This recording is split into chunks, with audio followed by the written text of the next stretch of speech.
Hello, and welcome back to the Myths of Magic mini-series. It might not seem like a long time for you, as it's been relatively uninterrupted, but I actually made my last video quite a while ago, which kinda makes sense, cause all of them were based on one episode made more than a month ago. In any case, with school how it is, I'm glad I have a little bit of time to actually complete this, hopefully in time that I don't have to do this while watching the episode about Meadowbrooke.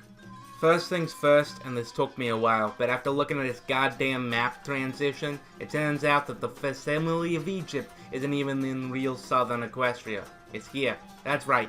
It's in the middle of San Palomino. So basically what would be real-life California and Nevada, the Mojave. This is kinda disappointing in several ways, not least of which is due to my own headcanons being completely ripped from my grasp. Moving on, however, the next thing that's obvious is the clear pyramid in the middle of town. This, given its structure, immediately makes it clear that they've decided to screw logic and put Egypt here. Honestly, it's not long before the movie, and I hope that Abyssinia is just a little jaunt down from where this is. But I might be hopping on this a bit much, even though it's clear that DHX is trying to differentiate Equestria from Earth as much as possible, and that just breaks all my headcanons. The next major element of the story is the Sphinx, a purple sovereign responsible for taking wrath upon the town.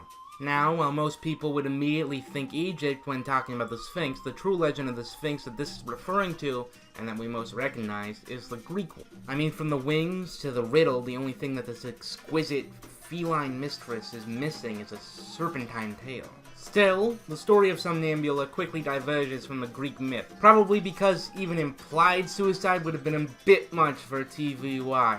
So instead, we take a test of blind faith and courage ripped straight out of Indiana Jones. Honestly, the reveal at the end regarding these stupid gas things was extremely annoying. An invisible bridge would have made a lot more sense, and the story would have had a lot more truth to it. Finally, let's get to something that is particularly interesting, the glow pass. Now, I could get into luminescent stones and glowing under UV light, but since this appears to be more magic than anything else, I'm just gonna ignore it. Instead, I looked up if Egypt had any connection to topaz, which it turns out they did, in addition to sometimes using it in makeup, use it as a banishment or protection against evil.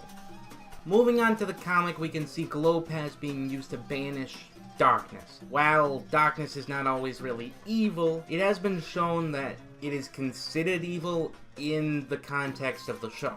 Honestly, we can use this as a reference to the giggle of the ghosties attitude of Pinkie Pie, and that being her connection to the main six. In an additional note, topaz would have come from Greece along the same trading routes that the Egyptian Sphinx used to move to Greece, where they inspired the myth that this story is based on. I kinda like that symmetry. Now that we're moving into the comics, the first interesting thing is that, while the comics are clearly depicting Egyptian-style things, the panels at the beginning and end of the story seem more reminiscent of the Greek fresco-style illustrations in the previous comic. This draws the connection between the two even closer, and I think it shows that the Greco-Roman inspired equestrian culture has ties to the Egyptian-inspired southern equestrian culture, which, as I said before, mirrors reality. Now, interestingly enough, a giant evil snake does feature prominently in Egyptian mythology. However, I honestly think that the writers got more inspiration from the Greek giant snake myth regarding Python of Delphi. Python once owned the mountain, which is now used by the Oracle, and was the enemy of Apollo. But still, while the serpent from Somnambula seems more like Python, I'm going to tell you about the Egyptian serpent of chaos. The serpent Apep, or Apophis, was the spirit of chaos, more primal than the younger god Set. Apep was never known as a part of the pantheon and is considered much more evil. Apep instead is the ultimate enemy, probably influencing the Christian Prince of Darkness, and fights Ma'at, who represents law and order. Apep fought the gods in a variety of ways, but his stories didn't actually go to the beginning of Egyptian history.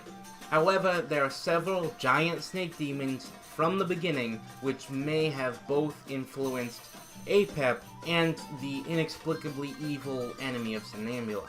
We have been shown that the Egyptian gods do exist in Equestria due to previous comics, so it wouldn't be too crazy to suggest that Apep inhabited the body of this small snake due to the magical accident.